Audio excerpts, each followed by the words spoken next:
छत्तीसगढ़ महतारी की जय। सभी प्रदेशवासियों को नमस्कार, जय जोहार। 13 दिसंबर को हमारी सरकार का पहला साल पूरा हो रहा है। हमारा यह पहला साल आप सभी की सहभागिता और विश्वास के साथ विकास के लिए समर्पित रहा। बीते 12 महीनों में छत्तीसगढ़ प्रदेश ने विकास के नए आयाम स्थापित किए हैं।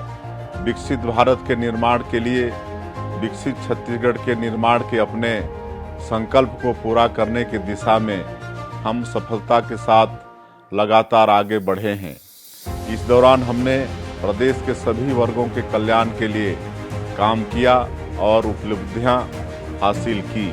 हमारी प्राथमिकता में वे लोग रहे जो सामाजिक और आर्थिक रूप से पिछड़े हुए हैं।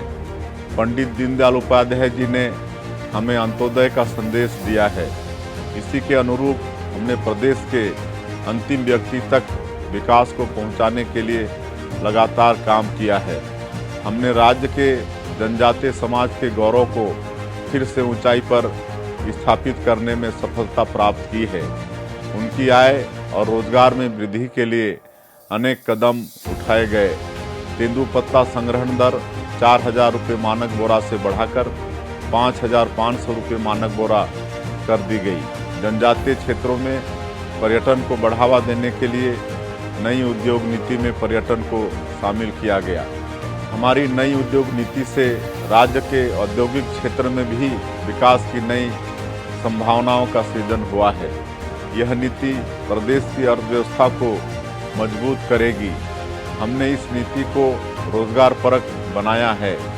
हमने किसानों से किया गया वादा पूरा करते हुए 3100 रुपये प्रति क्विंटल की दर और 21 क्विंटल प्रति एकड़ के मान से धान की खरीदी की। प्रदेश की माता बहनों से किए गए वादे को पूरा करते हुए महतारी बंधन योजना शुरू की गई। इसका लाभ 70 लाख माताओं बहनों को मिल रहा है। जरूरतमंद परिवारों के लिए 18 लाख प्रधानमंत्री आवास उपलब्ध कराने के अपने वादे को पूरा करने के लिए सरकार बनने के दूसरे ही दिन कैबिनेट की बैठक में निर्णय लिया गया। इस निर्णय पर तेजी से अमल करते हुए आवासों के निर्माण के लिए बड़ी राशि भी जारी की गई। इस तरह हमने यशस्वी प्रधानमंत्री श्री नरेंद्र मोदी जी की अधिकांश गारंटियों को 1 साल के भीतर ही पूरा कर दिया है। हमारी एक बड़ी कामयाबी यह भी है कि हम बस्तर के अंदरूनी गांव तक लोकतंत्र और विकास की किरणों को पहुंचाने में सफल हुए। नक्सलवाद के पूरी तरह खात्मे के लक्ष्य की ओर तेजी से आगे बढ़े हैं। छत्तीसगढ़ में नक्सलवाद अब अंतिम सांसें गिन रहा है। हमने वादा किया था कि हम राज्य में सुशासन स्थापित करेंगे।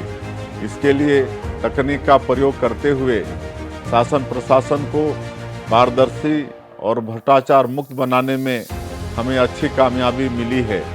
छत्तीसगढ़ राज्य निर्माता पूर्व प्रधानमंत्री भारत रत्न स्वर्गीय अटल बिहारी वाजपेयी जी के सुशासन के सपने को हम लगातार साकार कर रहे हैं। पुराणों में जिसे रामराज कहा गया है उसे ही हम सुशासन कहते हैं। अपने वादे के मुताबिक हमने CGPSC परीक्षा प्रणाली को बेहतर बनाया है। पूरी पारदर्शिता के साथ परीक्षाएं हुई और उनके परिणाम घोषित हुए। इससे राज्य की प्रतिभाओं का विश्वास CGPSC पर लौट आया है। सबका साथ, सबका विश्वास, सबका विकास और सबका प्रयास की नीति पर चलते हुए हम आने वाले दिनों में भी विकास के नए सोपान तय करेंगे। आप सभी को इन उपलब्धियों की बहुत बहुत बधाई। जय हिंद, जय छत्तीसगढ़।